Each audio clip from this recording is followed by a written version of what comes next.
Good afternoon to those of our audience in New Zealand, and good morning to those of us here in Australia. I'm Steve Napier. I lead the business development here in Australia, and I'm just going to tell you a little bit about myself. Thank you everyone for coming. So I've been here at Abodo for coming up about 8 years, but I have been working with architects and timber for probably close to 17 or 18 years, but I do confess time has got a bit lost. I started my career first working with architects in Australian hardwoods and a small amount of Western red cedar. But yeah, some of my sort of great passions is actually getting involved in the projects and sort of talking about detailing and talk about maintenance and sort of understanding weathering. So I'm really, really excited to sort of bring this more concise overview focused on maintenance. And today also we will be having my colleague Sarah Buckley, who's based in New Zealand. And Sarah's just going to tell us a little bit about herself, but we're going to be co-presenting different parts of the presentation, just so you don't have to listen to my voice the whole way through. Sarah, welcome. Hi, thanks, Steve. Hi, everybody. Yes, I've been at Abodo for 3 going on 4 years now. Previous to that, I was with a different cladding supplier for a number of years, and prior to that I was in the design industry myself, designing homes, mainly lots of renovations, that sort of thing. So a bit of a diverse background myself from a number of steps through the building process, and now I've been in depth with timber for the last 3 years and learning a lot, and honestly still am. You think something simple and something that people have used forever, but it's not. There's always something more to learn. So yeah, this will be good. Awesome. Thank you, Sarah. Just to kind of go through some very quick housekeeping. So I'm sure you will have a lot of questions as we go through things. So please use the chat function, and then one of the admin people will be sharing those questions with us during the chat, and then we will get to all the questions right at the end. So please make sure to use the chat function. Any technical difficulties you do have, please email janelle.wynyard@abodo.co.uk, not via the chat or the question feed. And yeah, we will get underway. I know some of you have had questions with regards to where is the info sheet and the sort of test page that will be shared, and everyone will automatically be sent their CPD certificates as well at the very end. So Harley's already sharing my screen, so I will get underway. So the point of this section really is to talk about the timber stability and where things are moving in the marketplace, both here in Australia and over in New Zealand as well. But we do need to start with sort of bare basics, and we need to start in the forest. So starting a journey in the forest, using its broad root system, the tree of any species pulls moisture and nutrients up through its trunk, and this feeds its growth. And the way this is achieved is via its cell structure. Now, we need to think of the cell structure. I liken it to really billions of straws tightly packed together. And this sort of brings it up all the way through the trunk of the tree. So, as many would know, when boards are cut from the tree, it's done so it's down the length of the trunk, so we can maximize. Here we see what it may look like. Obviously not completely scientifically accurate, but gives you an idea. So this drawing shows us that cell structure and how it runs down the length of a board, whether it's cladding or whether it's a batten. And as explained in the previous slide, the cells look a bit like a bundle of straws. Now, if we slice across the tree and look at some of the important parts of the trunk, now, not to overwhelm you because it's too deep, so we'll just focus focus on 3 characteristics that relate to the coatings side of things. So we have the bark, which acts to protect the tree during its growth and life.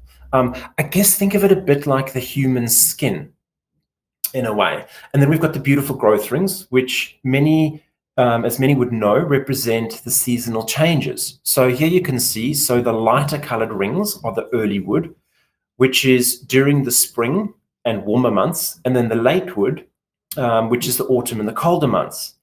Note that the early wood rings, which is the spring growth, are larger because, as we know, spring and warmer months is all about growth. It's why we've got to mow our grass twice a week. So now at this point, you might be wondering why I'm telling you about tree growth rings and kind of wish I'd get to the point.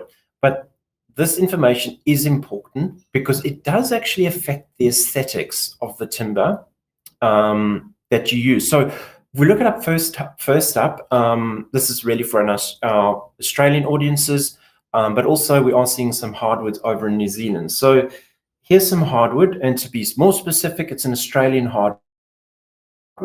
Now with hardwood, you don't get very distinctive growth rings. And this is because the majority doesn't necessarily grow in extreme hot and cold climates. Our tree growth rings are actually more informed by wet and dry seasons. So a bit different what you see in Europe and in North America as well. Now, I want you to really take note of how dense the cell structure is in this graph, in this line. And it's very important because the more dense your cell structure is, the more difficult it is for the coatings to actually penetrate. Now, moving along to softwoods, you can see very clearly now the growth rings. The dark rings is your dense late wood, which is colder months, and the light color, which is your early wood, which is your growth during warmer months. Now, look at the cell structure of the softwood, and you can see how open it is.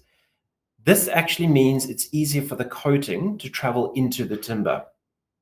Now, for those of you in New Zealand, this is relatable as the common species used for feature exterior timber is often radiata pine or western red cedar. So obviously both softwoods. However, in Australia, we use more hardwoods, specifically Aussie hardwoods, but this is changing and changing really fast. So moving along to an actual cell structure. So here we're looking at a single cell from the timber and what the drying process is. So the green cell is showing us a typical cell when the tree is cut down, regardless of species. The walls and the cells hold about 25% moisture content. The kiln drying takes the moisture content down to between 12 and 14%. So this is to aid the timber's stabilization and minimizing cracking and movement. And this is obviously, if you take a very wet board and you profile it into cladding or decking, if you didn't dry it in a controlled environment, you just installed it straight onto your building, you're going to get an enormous amount of surface checking, which is cracking and movement and so on as well, an enormous amount of shrinkage. So the cell on the right is a step further, which is thermal modification. Now, in the previous slide, I said we're going to see an increase in softwood supply here in Australia. Now, traditionally, softwood is treated with harsh chemicals to make it more durable. However, the new treatments for softwoods, which we're going to see an explosion of here in Australia and New Zealand, especially over the next few years, as especially hardwoods become shorter in their supply. This treatment is called thermal modification. Or as Abodo, we also refer to it as heat tempering.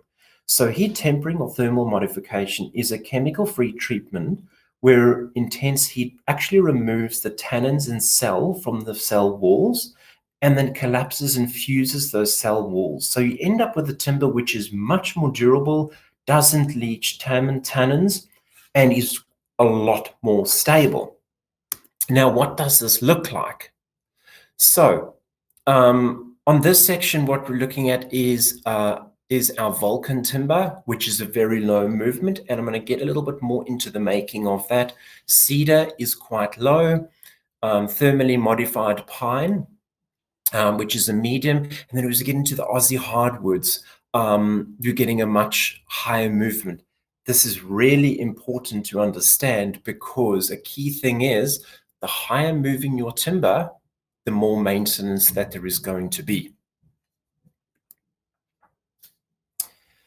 So on the subject of timber moving and high moving timbers, increasing timber maintenance, we need to look at the cutting of the logs. So flat sawn is the most commonly used method due to efficiency and how much timber you can get from the log.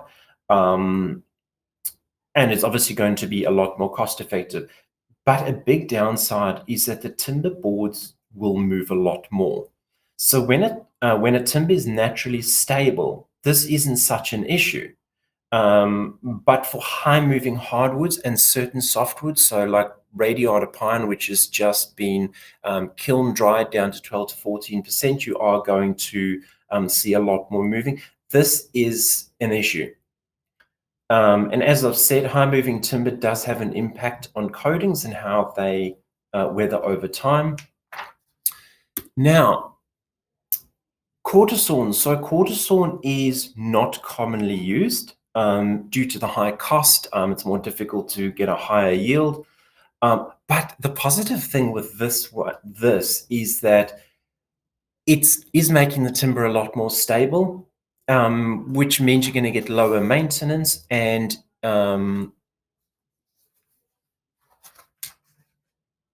it really is best for your coatings. So what we're actually looking at here, here we're showing your natural stability you get with the different cuts. So on the left is what I showed you with, oh, my screen froze a little bit. So on the left is what you get with flat sawn, and on the right is what you get with a quarter sawn. So this is actually, like, let's say this was a standard, like a 142 by 27 board in sort of any species. But as I like to talk about it, the image on the left, which is the flat sawn, what you're seeing there is the growth rings. And if we actually laid our decking boards just like that, your boards are going to want to cup the other way. And this is due to the stress that you get within these growth rings. So, you know, what you're looking at there down the end of the board is a sad face. It's going to want to become a happy face. And if you laid your boards the other way, it's going to want to do the opposite. So what our Vulcan is, that we create is, yes, you get that medium stability with the thermal modification. But what we do is we like to harness what you get in nature and using innovation, making it a lot more stable. So we're taking our thermally modified flat sawn boards, we're gluing them all together, and then we slice those blocks. So what you end up getting is this highly effective quarter sawn board. So this is what we get. So we have these big blocks, and as you can see, you know, looking down the end, what you're actually getting is those growth rings, and then when we slice them, you're getting this vertical grain. So yes, we're taking a predominantly flat sawn FSC certified timber and laminate this into blocks.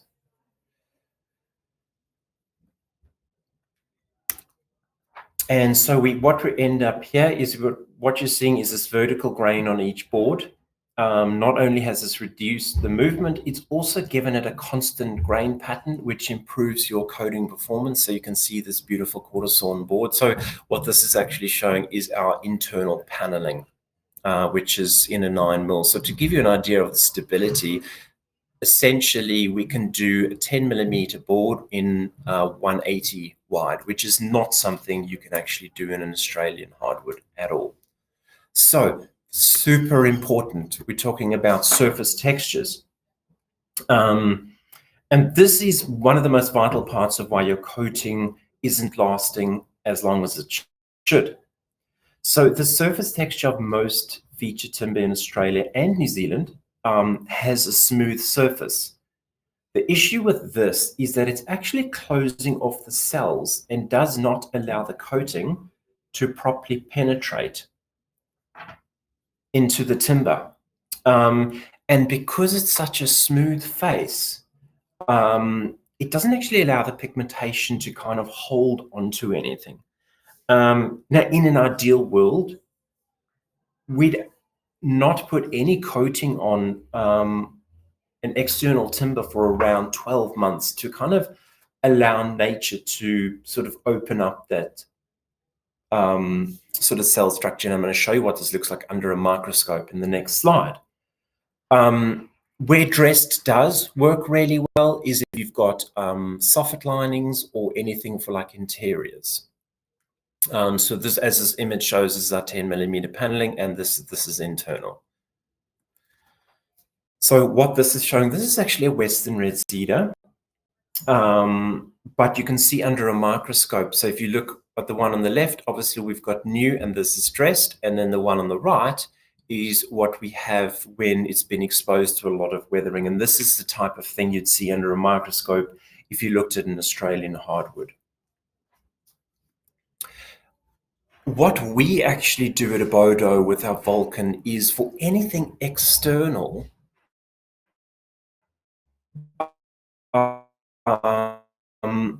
we have a design bandsawn, as you can see here in the picture.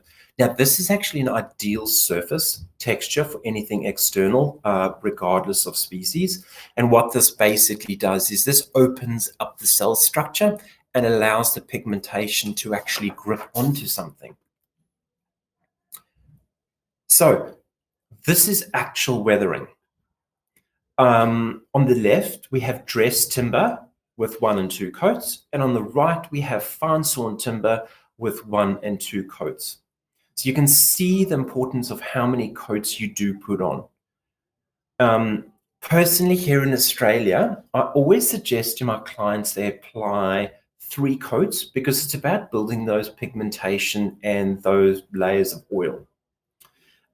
So for most of my projects here in Australia, when they're using our protector oil, which Sarah's going to go through a little bit later, I get them to do 2 coats in the factory, and then typically towards the end of a job, we would do a 3rd and final coat. So this is a minimum of 6 months, ideally more like sort of 9 months.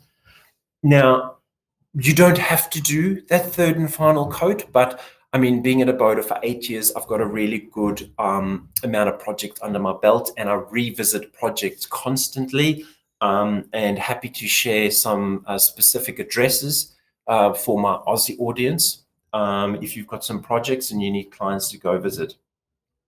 But yeah, you can really see here what a difference that what that fine bandsawn surface texture actually does in terms of the like effectiveness.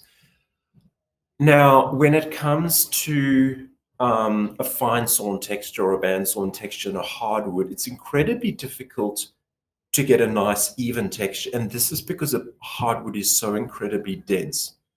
So, and obviously with a hardwood, you know, it's difficult to get the client to, well, it's just really not practical to leave it uncoated for 12 months, allow nature to do its thing, and then put timber and then put a coating onto the timber. So what I would be suggesting is at least sanding the timber to like an 80 grit and then putting your coating onto that. This is brushing, and this is kind of cool actually. Aesthetically, it looks really beautiful. But brushing is really, you can use nylon or you can use a wire brush. This is removing the softer parts of the, which is the early wood, and then the raised parts are the late wood, which is the more denser and more hard parts of the timber. This creates a really unique look, but what it's also doing is it's really roughening up that surface like you would sand it with an 80 grit. Just important to note is, like, our recommendation, if you are using our brushed surface textures, we would typically recommend having 3 coats rather than just your usual 2 coats as a minimum, which we would with our bandsawn. Now, I'm going to be quiet for a little bit, and I'm going to actually hand this over to Sarah to talk through your different types of coatings. All yours, Sarah. Great, thank you, Steve. Right, coating types. So Look, what we're doing here is really just keeping them quite broad into big buckets. We're not chemists and we don't make these. These are from our years of observation and experience of what works and what doesn't.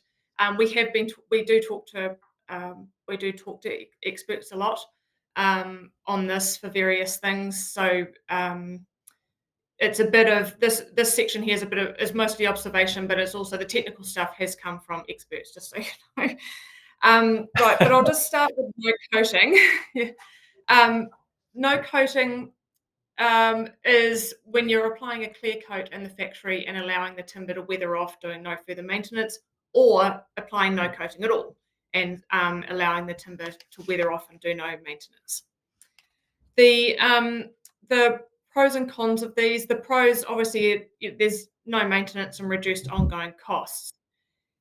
However, that can be more of a perceived saving or perceived pro, because really what's happening and what hopefully you picked up with Steve's earlier slides was that the timber is simply decaying faster. So the lifespan of that timber is not going to be as long as if you are putting a coating of some sort on it. And this is, again, because we've removed that bark, we're exposing part of the tree that wasn't designed to be exposed. And so leaving it unexposed, where it's going to have much more a rapid uptake of moisture and equally rapid evaporation of moisture, which causes a lot more movement than what it would do if there's a coating on it. This can lead to mold and fungus growth, things like that, and you definitely get uneven weathering because all timber will weather at different rates, different exposures, etc. We'll see more of this a bit later, and with no coating, you get to see it. I will make a point. I mean, there's obviously no brands, but I will make a point. This is not an option for thermally modified timber. And it's probably not an option for most modified timbers if they're modified in a different way. I also know that over the years, I mean, we've used cedar for God knows how many decades. And cedar here, it has been left uncoated, but it's not that common really. And generally, it wouldn't be advised. Most timber, cedar suppliers probably wouldn't be advising that or warrant on that. But I understand, Steve, that it is something you see a bit more with Australian hardwoods because they're so durable. Yeah, for sure. So yeah, with the Aussie hardwoods, and look, I mean, I've sold Aussie hardwoods for many years. I have had some architects say to me, I just applied a couple of coats of a mineral oil in clear and then just left it, and the client's done nothing more, and it looks really great and it's holding up. That is fantastic, and I'm really happy that that's happened. But I always liken our timber in general to be a bit like the human skin, right? So there's a reason we wash our faces and we put moisturizer on if we're wanting to slow down that like breaking down of our skin as we get older. It's exactly the same as timber. Yeah, I like that. That's quite a good analogy. Right, film forming stains. In New Zealand, we don't see a lot of these too much used externally now. We do internally, and talk a bit about both of those. So a film forming stain is one that sits on the surface, creating a thin film, which is what's acting as the moisture barrier. So these can either be clear or pigmented. Film forming can be lower maintenance. They are good for interiors, and it is what is used if you're using timber in like a wet area, for instance, and that's one of the brands I've got there with Resine.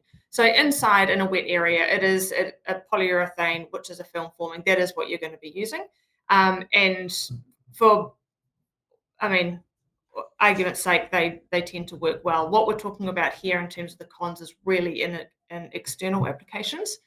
So whilst they can have lower maintenance, they don't tend to have flexibility to move as much as the timber does. So you've got a substrate that's moving quite a lot. Even a really stable timber is still moving more than the film forming coating on the top. And this can lead to cracking. It can be just really little micro cracks or flaking. and water can get underneath there and it gets trapped. So it's then going to accelerate any failure of the coating or deterioration of the timber, as you can well imagine. If that does happen, then the maintenance costs are relatively high. Any recoating, but at some point you're still going to have to recoat it. And the recoating it's a lot more labor intensive. It's more like a paint where you're either going to be stripping and or sanding before you can start to recoat that. And it does look a bit sort of fake and plastic. So there are new generation stains, and that's what we'll be talking about after this. So yeah, we can move on from film forming. So the next one is mineral oils. So the idea with a mineral oil is these are highly penetrating stains, petrochemical-based stains. They remain mobile in the timber, which allows them to get a really deep penetration. They're pretty good. They help to stabilize sort of unstable timber or flat sawn cut of timber. And again, they can be clear or pigmented as well. So can I just jump in? Yeah, jump in. Sorry, is there any type of coating that we use, whether it's a mineral oil or some of the other ones we're going to go into, a film forming, is to minimize water going into the timber. So it's really acting as like a water repellent. Sorry, Sarah. Yeah, absolutely. That's the point. So back to Steve's analogy of your moisturizer and the bark, we've taken that off. We need to add it on, and so it is a water repellent. It's not a complete water repellent like different stains will do different things. Some are microporous, some let a bit in and let moisture out. The ones that we're talking about, they're not completely non-porous, so they will let a bit of moisture in, but equally they let it out, and that's the difference between these ones and a film forming, and what makes them work a bit better, and we don't see that failure because they are equally letting moisture out, which is really important. So onto the so mineral oils. So yeah, they penetrate really deeply, and because they remain mobile in the timber, they're not film forming. They're great as a clear coating on decks, and as I said before, they tend to reduce a bit of movement on your highly movable timbers. They are, however, petrochemical based. So the reason they remain mobile in the timber and that they can penetrate deeply is because they're petrochemical based, and of course, because of that, they also have a high VOC content. There is an exception to the high VOC, which I learned. QTech Eco, I believe, has a low VOC content. I just wanted to point that out. The pigments can rub off. So this applies to all the other stains I'm going to be talking about, and this is due to the components and molecule sizes. So you have an oil component and you have a pigment component, which is paint, basically. But pigments of paint, whatever color it is. The molecule size of oils are much smaller than the molecule size of the pigments, and so they'll penetrate in deeper as long as it's wet. The molecule size of the pigment sits higher because they're simply bigger. They can't penetrate in through the cells. For some reason that I don't know the answer to, the light-colored pigments, the molecule size of the light-colored pigments are larger than the molecule size of the darker pigments. So again, they sit slightly higher again. So before it's really sort of keyed in and sort of dried properly, they can rub off a bit. I mean, I'm not talking like you walk past and brush your clothes against it and they rub off. No one's ever come to me about that before. But if you're actively trying to rub it, it will rub off. I've had people actively try to rub it, that will come off. But one consideration is trees, branches, big bushes against a house or a building. I mean, regardless if the coating didn't do this anyway, you don't really want to have a big tree, big bushes constantly rubbing against your timber anyway. But that friction will remove the pigment a bit earlier than what it otherwise would if it wasn't there. And then what have I got here? Oh, difficult to overcoat in a different coating. So this is, again, just the oil base being petrochemical. So if someone, same person, or changes hands, someone wants to change it to an a water-based stain for some reason, it can be done, but it is quite difficult because the whole lot needs to come off. And again, because it's remaining mobile in the timber, it's really deep in there. So it can be a bit hard to change over. Not that it's necessary to do that, but it does come up from time to time. All right, we can move on. Penetrating erosion stains. So getting a bit more nuanced here. So penetrating erosion stains, these are sort of a new generation from a film forming. They can be water-based or petrochemical based, so solvent-based. They can be they'll have a low or a medium penetration, and the pigment build on the surface is fairly high. Just move on to the next slide, Stevo. So the pros in a solvent base or a petrochemical base, they achieve a medium penetration, which is a good thing. However, they are petrochemical based with a high VOC. So you can have a water-based option with a low VOC, but of course that achieves a low penetration. So if you just remember back to the minerals, the reason why the mineral oils penetrate so deeply is because they're petrochemical based. They stay wet. So oil will only keep penetrating if it's wet. Once it's dry, it's stopped wherever it stops. So the longer it takes to dry, the deeper it'll go. So a solvent-borne pigmented stain, these ones do dry, but they take a bit longer. So they achieve that medium penetration. The water-based option dries a lot quicker. So that's great for putting on extra coats, but it does dry quicker, so it doesn't quite get that same level of penetration. And both options are what we term as erosion stain, commonly known as an erosion stain for an easy recoat. So here's the trade-off that you're between a film forming and these modern ones. The film forming was a lot of labour to recoat. These ones are simply a wash, which is happening every year, and then another coat or two, whatever colour build-up you need, and then another coat. That's the trade-off that you get in there. And so then back into the cons, again, the pigment can rub off because it's sitting on that surface. So the reason the pigment can rub off is exactly what I talked about before in the mineral oils. Yeah, that's about it for that one. Can move on. And the last stain type is a penetrating erosion stain that's waterborne. So this is what the Abodo protector is classified under. There's another brand in there as well we'll get to, but so it's a plant-based oil. It has a low VOC content, around 85 grams. It achieves a medium penetration, even though it's not petrochemical based. It has a light pigment build on the surface, so you get to see a lot more of that beautiful timber texture below it, which is really the point of having a timber cladding. Okay, so the pros of this, yeah, it's a plant-based oil, and we get a low and therefore it's got a low VOC. It achieves a medium penetration like a petrochemical, but it's not. But it still dries fairly quickly. So you're able to, it's hours between coats rather than days, but we're still achieving a medium level of penetration. Again, it's an erosion stain for an easy recoat.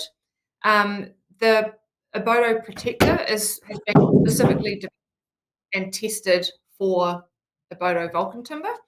I mean, to be fair, a lot of the other stains that we've seen before also get tested. I know on cedar, for instance, here in New Zealand, and I'm sure they probably do on the common ones in Australia as well.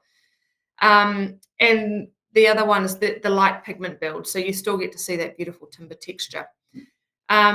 The cons, again, pigment can run off for exactly the same reasons as all above. And the light pigment build as well, again, in certain circumstances might need an additional coat. So Steve referred to that earlier. So a brushed finish, for instance, would recommend 3 coats for a brush finish because, yes, it roughens up the texture, but it's not as rough as the fine band sawn. Or sorry, the fibers aren't sticking up as much. And also depending if you're wanting to maintain a really heavy depth of color on a really exposed site, then 3 coats might be appropriate in that instance as well. Okay, can move on. What have we got next? Reactives. Okay, so these aren't stains. So what we've been talking about here is, previously are stains. So they've had an oil component and a pigment component, and there's a colour in them. These are reactives. So we're talking about the 2 that Abodo distribute. There might be others out in the market. I'm sure there probably are, but we'll talk about these 2. So COX and iron vitriol, they're both reactive, but they're both different, and they both react with different things. So starting with COX, here we go. Steve's written it up phonetically because most people can't pronounce it. COX, it's a silicon potassium base that binds into the timber fibers just below the surface. It reacts with moisture and carbon dioxide. However, moisture in terms of rain will hugely accelerate the weathering of COX. So by multiples of tens, lots of them, it'll accelerate it hugely. So if rain can't get to an area where CO is, then that area will weather a lot slower just with moisture in the air and carbon dioxide than if rain could get to it. So no water equals slow weathering and can lead to some uneven weathering. CO is microporous. It'll let water in and out, and you can see that when it rains, the boards will go quite dark, and they will look wet. But then equally, that moisture is going to equally come out when it dries, and they'll return back to what you're looking at here in this picture. What it does do, when it gets to its weathered full weather state, it does have these beautiful weathered timber tones that really you can only achieve with CO, or I guess what people are trying to achieve when they're not putting a coating on. But in this instance, the timber's still being protected, but you're still achieving these really beautiful natural weathered timber tones. The pros about CO, so yeah, this aesthetic, the final aesthetic is really beautiful. There is extended recoat periods. It's a while between recoats. However, I have asterisked that because in the initial years, CO is a journey, right?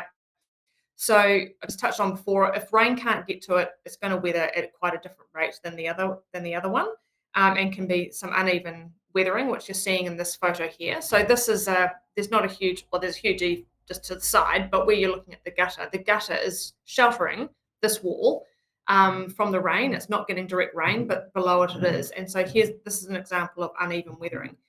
This here, what you're looking at, is happening underneath all the other stains you've seen before, but because there's a pigment sitting on top, it's masking it to an extent. The other one, there's no pigment. So the weathering effects, what am I talking about now? Sorry. The cons of the weathering effects. And mold growth as well. Again, there's no pigment masking any of this, and mold can grow anywhere. We'll go into a bit about that later.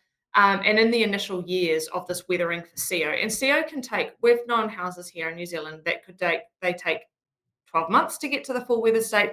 Equally, they could take up to about 4 years. And it's really hard to pick and say what will take ages, what won't, what will weather evenly, what won't.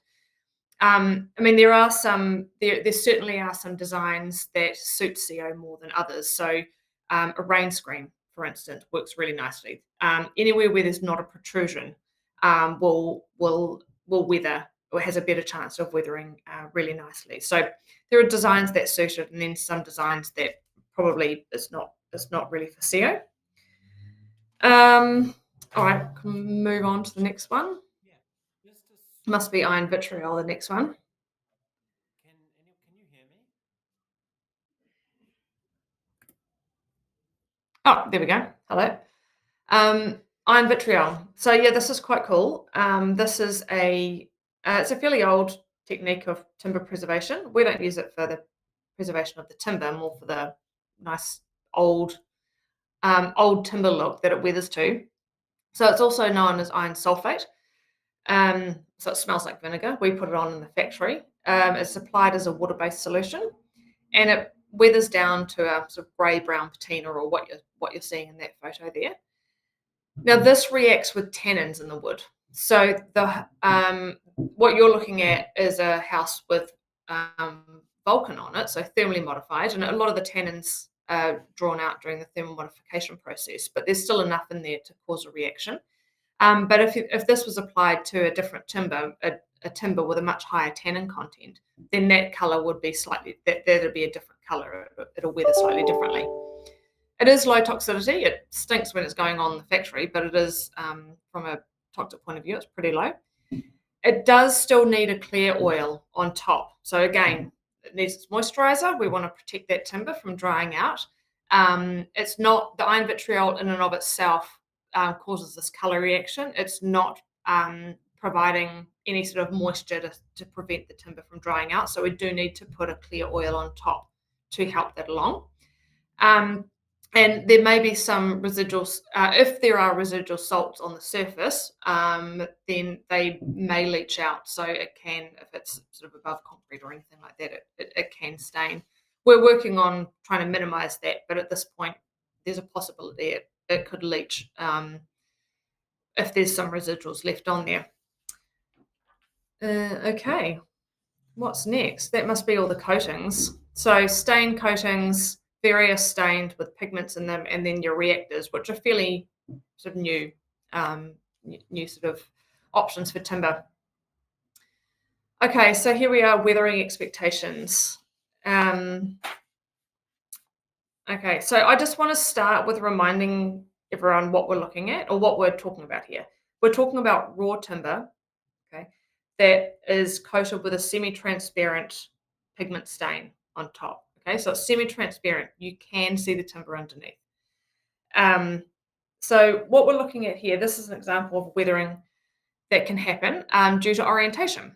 So the wall on the left-hand side, the long wall on the left, is facing sort of west, and then the wall on the right that's more at an oblique angle, slightly facing in a different orientation. And you should be able to see, I can kind of see it. It is a bit darker. That wall's weathered a bit quicker, and you can see some darker tones of the timber underneath coming through that semi-transparent stain. So for this particular site, although it's west-facing or northwest-facing, that wall on the oblique angle is getting more weather, so it's getting more wind-driven rain, wind, and anything that the wind's carrying on that wall than the other wall that is properly facing west. And this, if there was nothing else going on, you'd think that the long wall would be more weathered because it's the west-facing wall. But in this particular instance, there are other buildings that are creating an environment where you're sheltering the worst of it.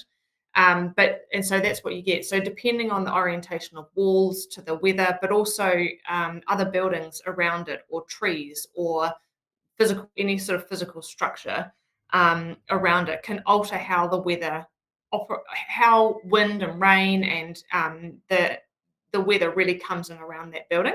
And so different parts of your building can weather at different times. So this wall on the right, I mean, you could put another coat on and you're probably largely not going to see it. Of course, you can do that. I mean, another one, if your customer's not up for seeing any weathering underneath, then you're probably better to go with a darker type of pigment, because you won't see those darker colours coming through as it starts to weather over the years. It might go a bit lighter if it's particularly exposed, but you won't necessarily get that tonal difference. Okay, what's the next one? Orientation and exposure. So this one here, I apologize for the color of the photo. I hope you can see it. This is not our timber and it's not our coating. I don't know what coating it is, but it is a semi-transparent coating of some sort. I'm going to assume it's cedar. Point being, similar things happening. So the other side of this house is open to a coastal environment, and it's a lot darker, it's weathered quicker than this side that you're looking at here. But if you look, I'm hoping you can see, if you look closely, right underneath the gutter is a line that's slightly lighter than the rest of that wall. So again, a combination of orientation and exposure. This has no eave, but there's still a gutter there. That gutter is shading, is protecting that part of the top of that wall, and you can see how that protection's happening. So again, this is a raw timber with a semi-transparent stain of some sort on it, and the timber underneath is weathering. There are areas that are more sheltered than others, and the ones that aren't as sheltered are weathering, which means they're graying down, and you're starting to read that texture through this semi-transparent. This has to be expected, right? If this is not what you or your customers are wanting, then either go with a darker stain, but that can lighten, or it's a paint, because the only other way to not see any weathering effects is really to have a paint underneath. This is part of having a natural product. A natural product is going to go through, it has variations, it will go through variations, and it's part of the journey, it's part of the story of the house. Yep, so we can go on to the next one. Talk about this a lot, as you can probably tell. Right, so different exposure. So that was sort of a combination of exposure and orientation. This one here, be different exposure. So same building, facing exactly the same way, facing east.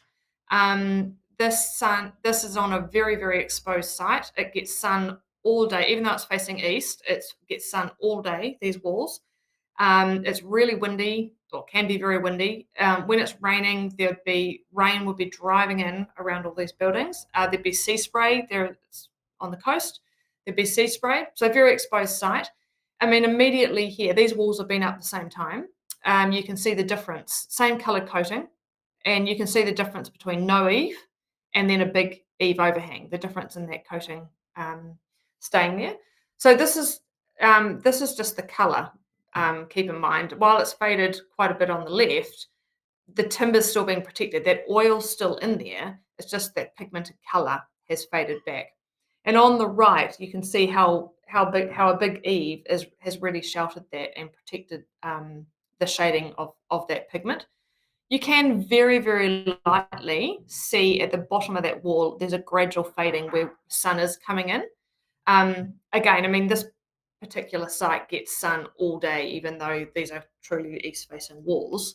But again, I go back to, it's a natural product. It's a semi-transparent stain. It's not a paint. Paint's opaque. Nothing gets on. You can't see what's happening underneath paint, but it's a totally different aesthetic. This is a natural product, and these things do need to be accepted. This is part of the story. Okay. Oh, this is my favorite slide. Maintenance. I can't go past here without touching on maintenance. The best thing anyone can do is wash their home, right? And do it regularly and recoat when needed. Most of the problems we see if we're going to someone's house several years after is usually stems because they haven't been washing their house. Now, I know there's a lot of architects and builders on here. There might be some homeowners on here. Look, in the building industry, we have been talking round in circles for as long as I've been in it about how do we get people to maintain their houses better. It's still an ongoing issue, right? So washing is really important. It's also important to understand and put everything on a level playing field when it comes to washing, because every cladding, including brick, needs an annual wash, some even more so depending on the exposure. So whether you've got a full house clad in timber or it's just a feature, it doesn't matter. That house needs to be cleaned, the entire house and the roof needs to be cleaned every year. It'll be written on all the warranties of those cladding products. So that's important to understand. So every cladding is on an even playing field when it comes to washing. Then there's the recoating. So when it comes to a recoating, of course, stained timber was what we're talking about. It just sits at the higher end of the maintenance scale. It just does. But you can't get that aesthetic from anything else. So trade-off, right? Now another one is mold. So look, mold can grow anywhere. Earlier this winter in Auckland, I had mold grow on my painted house on the north-facing walls. Never had it before, hadn't seen it before, yet there it was. So, mold can grow anywhere at any time. We washed the house, gave it a mold treatment, looks great, it's gone. Will it grow back? Who knows? At some point in its life, I'm sure it probably will. And that's just what it is. With timber, mold will also grow on timber, and textured timber, which is what we need for the pigment, as Steve was explaining before. Also, those little fibers sticking out provides a really cute, tasty little nest for mold and other airborne pollutants to go and nest in. Timber also has sugars in it, and the same with thermally modified timber. So again, a lot of all the moisture comes out, the tannins come out, and sugars come out during the thermal modification process, but there's still some left on there. And all timbers have sugars in them, and these migrate out over the initial weathering years. Again, so of course, I'm sure you'll know, mold loves timber. So yeah, while all these coatings I'm talking about, they've got mold inhibitors in them, and largely they work. But at the end of the day, mold can still grow, and an annual wash is the best way to just keep that at bay. Sarah, what does that? Right? What does that? Can you hear me? Yes, I can. Yeah. Carry on. Okay. I just wanted to ask very quickly, what does that annual wash look like? Like, it sounds quite labor intensive, but it's really not.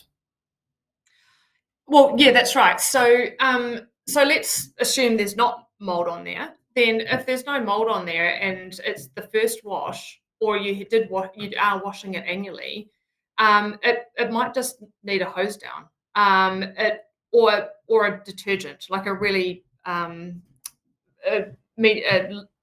neutral pH detergent. Washing liquid is fine. Wash it Gotcha. down. If you're in a sea spray zone, salt damages pretty much everything. So you will want to get that off the surface. If there are things sitting on the surface you can see, if there's something sitting on the surface, you'll probably want to use a bit more than water. And there's loads of timber cleaners around. I mean, we've got one with a protector oils, but any of them can do it. It's an oxygenated cleaner. So there's loads of timber cleaners around, but it's not a massive one. A mold treatment is an additional thing, so that usually timber washers don't typically. They might remove surface mold if it's sitting on there. They might not remove all of the mold, so it might need an additional mold treatment if that's the case. Yeah. Gotcha. Awesome. Thank you. So, yeah, look, despite all of this, there are a few elements that we have found over the years that can help to extend the recoat period of a semi-transparent pigmented stain. One is the depth of oil and the depth of oil and pigment penetration. The other one is the cut of timber, so vertical grain or flat sawn timber. And the other one's timber stability. So if you recall the difference between the stability between a quarter sawn piece of timber or a flat sawn piece of timber. What we're showing here, two houses, same age, facing the same direction. The one on the left is Vulcan vertical grain. So again, we engineer all of our timber. Vulcan timber is engineered for a vertical grain. And that's because that's to give it more stability and it's to help it weather. Right? They're the two reasons why we engineer it with a vertical grain. So left-hand side, Vulcan vertical grain in protector ebony. And on the right-hand side is flat sawn cedar in a dark penetrating stain. I don't know what one, another dark penetrating stain. And you can see the weathering difference, so between the vertical grain and the flat sawn alternative, as an example. So there you go. That's the end of my maintenance rant. What's next, Steve? Awesome stuff. Okay, so on to me. Importance of good detailing. And I actually do have a formal CPD which I give in-house to architects, which deals with detailing, because this can actually affect the performance of the timber. So a really key thing, which these are the key points which I'm always telling architects when they're doing detailing.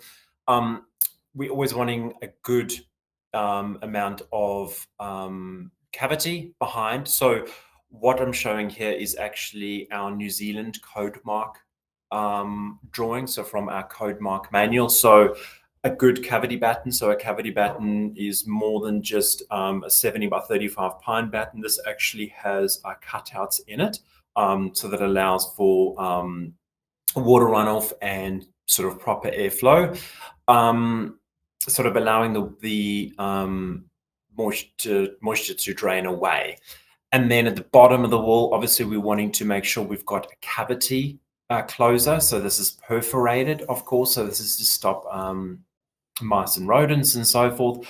But very, very, very importantly, please don't ever have your end grain sitting in water. So whether this is the top of windows, whether this is the top of doors and so forth, even the bottom of walls, always have a nice clearance. So here in our code mark drawing, we're talking about having 5 mil. My personal preference is to have a 10 mil, because very often we don't have that sort of sloping angle. It's often a 90-degree at the bottom of the board when we have an angle, and water can go down the surface and then just sit there in that end grain. Also very important, which I've seen a big uptake with some of our better builders here in Australia, is having the cladding cut back at a bit of an angle as well. And it creates that natural drip groove as well. But this whole suite of drawings is actually available on our website as well. So very, very important when it comes to good detailing, because you might remember I spoke earlier about any species of timber. The makeup of a board is a bit like straws. So I've seen many projects where they have butted the end grain directly into another surface, and you're getting water going up the end grain, you're getting a lot of mold growth and that kind of thing as well. So getting to the very end, we are running a little bit over time. I do apologize. If you can stay around for another 5 to 10 minutes. So as a summary, lower maintenance key takeaways. So as we've talked about, having a stable timber, because what we're doing is if the timber's more stable, what we're doing is allowing that water repellent barrier within the timber to last longer. Having a textured surface with a preference for the fine bandsawn. Having a quality penetrating stain, whether it's our brand or whether it's something like the Woodsman waterborne oil. Quality detailing and install, and I'm sure our colleagues provide the service in New Zealand, but I do a lot of detailing with architects. Often this is a very quick conversation as well. And I'll just go on to that. The earlier you can contact us when you're talking through concepts with your client, or you talking through different types of materials and understanding weathering, if you can get in touch with us and we can sort of work you through those nuances of what to expect with weathering, that is awesome, because I've received many projects where they're needing cladding or battens on site in 3 or 4 weeks, and then we suddenly go, oh my God, what about the weathering, all that sort of thing. And then a bit of a crisis ensues. So the earlier you can get in touch with us, the better. Also very, very important. And this is my long experience in dealing with timber. You will often, as architects or builders or even end users, you will get a sample of some timber in the office with a particular coating on it. Get your timber supplier to give you some projects with that particular coating and that species, projects you can go past and visit. Also, do they have weathering videos? And we'll share some weathering videos at the very end of this, some links to our weathering videos. But a very important part is, has that been tested? And then also the location of timber on the building. So obviously, if it's not going to be on a wall, the most low maintenance applications really are, your soffit linings and like interiors. But then also, as Sarah has spoken about, is the darker your colors, then the longer it is actually going to last as well. And that kind of brings us to the very end of the presentation, and we will go through some of the questions. Now, I believe I need to stop sharing so you can see what we look like. And I'm going to go through, there's a whole host of questions here, so we don't have an enormous amount of time, but let's give this a bash. One of the first ones was the difference in treatment between Abodo and Accoya. We get that a lot. In fact, people think Abodo is Accoya, or probably vice versa, similar names, I guess. So we the difference is that from the same forest, but that's where it ends. Correct. Yeah. So the timber is New Zealand grown radiata pine, and then Abodo is treated with a thermal modification, and we do that here in New Zealand, right at the bottom of the forest where we get the trees from. Thermal modification is heat and steam. That's all it is, and it changes the cell structure of the timber. Accoya, the logs go off overseas and they get treated, and it's called acetylation. So, I mean, I don't know the ins and outs of it. It's more like a vinegar, and again, it's a cell structural. I believe it changes the cell structure of the timber itself. So it still modifies the timber. It just does it in a different way. Awesome. Yeah, that's that one. Toby asked a question: if you're specifying the Vulcan vertical cladding with Nero applied factory stain, what would be your recommendation to ensure this color is maintained for as long as possible? I think, as you said, Steve, the 3 coats. So like a 2 coat initially, and then give it some time to weather, and then a 3rd coat. That's something we do have on our documentation. And it's in Australia, you guys do more double coats. We haven't been doing that in the factory, but it is something that we're working towards. So next year, we're working towards doing 2 coats in the factory, so that will become a lot easier and more viable to do. But yeah, having that 3rd coat, I mean, it could be done at the first annual wash, when you're doing the first annual wash, applying a 3rd coat, and help that build up, and that'll help extend out those lead times. This is general, right? But there's, again, going back to really specific environments on each different site can differ that, but so in general, yes. Yeah. Amelia just asked, in terms of optimal temperature or season, especially in Australia, to apply any stain or top coat, what is the best practice? So, you know, if we're applying on site, and even if we're doing maintenance, we're wanting to try not to apply during very, very hot days. So Amelia, I know you're based in Canberra, I think. And so we wanted to make sure it's not like a 40 to 45 degree day. And we also don't want to make sure that it is on a very cold, wet day as well. So it's basically, we don't want it to dry too quickly, and we don't want it to take too long to dry, and for the rain and so forth to actually wash off. So I guess this is why, you know, we start to see, particularly in the spring, I notice big coating companies, you know, probably from next month, big coating companies will start taking out billboard ads. You need to redo your deck, that kind of thing. So typically during the sort of spring, you know, when we're in the 20 degrees and sort of early 30 degrees, depending on where you are. Michael, another one on, yes. Sorry, yeah. Oh, the Michael one, yeah. Can you apply CO in situ? You can. We do it in the factory, but you can do it in situ. But read it. It's a 2-step 3-coat process on all sides, so it's pretty labor intensive in terms of a coating, which is why we tend to do it in the factory. But yeah, there's no reason why you can't. We've had quite a few, Steve, about washing, which you brought up before. Someone's asked about a garden hose or a pressure wash. Do not use a pressure washer or a, what are they called? You know what I mean? A pressure washer on textured timber. You'll just ruin that texture and you can't get it back. Garden hose, very soft brush if needed. That's it.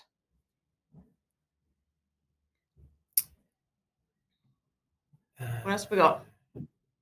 Does Abodo provide a castellated batten? Yes, we do. What can be used to kill the mold? Vinegar. I don't know about vinegar. Probably. Diluted chlorine bleach. Yeah, that. Go on. Yeah, so diluted chlorine bleach does. I mean, that's what wet and forget are in 30 seconds. We often recommend the Resine moss and mold, which does a good job. There's another one we've recently found out about. It's a New Zealand company called Bourne, and it operates similar to a bleach, but I understand it's not a bleach. My father-in-law used it, and he thinks it is the weapon. So yeah, there you go. Steve Morrison's endorsement. Yeah. Fantastic. So Daniel just asked about does our company provide a castellated cavity batten? So yes, in New Zealand we do provide a castellated cavity batten, and as a standard thing, there are other brands which we do actually recommend here in Australia. James Hardie has one, but we're actually moving, and we are going to be bringing our New Zealand cavity batten over here to Australia. So I would say by early next year we will have a proper cavity batten here in the Australian market. Okay, I think there's just one last one from Catherine about she's asking about straw, but it would apply to any of the protectors. Does it come with 2 coats, or do you need to install and then apply additional? So yeah, in New Zealand, in our factory, we do 1 factory coat with the other coats applied on site. We are working towards doing 2 factory coats. So by next year, we're hoping to be able to do that, which will mean a pre-finished, or if you're going to apply a third, that's recommended, then that it'll just be 1 extra coat to get that depth of colour and extend that recoat time on site. And Steve, you're saying earlier that's what you guys do in Australia. You've got the ability already to do 2 coats in the factory, yes. Right? Correct, yeah. Mohit just asked, can we use our Vulcan as a fencing? Yes, absolutely. So we've got, our Vulcan can actually be used for any application on a building. We also do structural as well. The only thing you can't use it for is internal timber flooring. So we do decking, we do windows, we do screening, cladding, really everything. It can't, well, in New Zealand, the structural requirement is a 50-year serviceable life for a structural element, and the Vulcan achieves a 30-year structural life. So it can be used, yeah, as a fence or palings, balustrades for balusters, but not the structural component of the balustrade. Got you. That makes sense. Okay, thank you. Different regulations. Element be used in here in New Zealand. We'll do one last one. Wolf just asked about okay. I think that's all the questions, isn't it, Steve? There was just one quick one, last one. In non-residential applications, will Abodo cladding perform normally if fixed without a rear cavity batten direct fixed to a timber frame substrate? Here in Australia, I have seen that work very successfully. Just the key thing is we wanted to make sure you've got a proper capping on top of the timber to ensure you don't get water behind and that kind of thing. But yes, I have seen it work really well. It's just obviously if you're putting tongue and groove cladding on a building, it's a little bit different because we've got regulations and stuff, but for fencing we don't really. So that kind of brings us to the end. I see. Yeah. Yep. Good.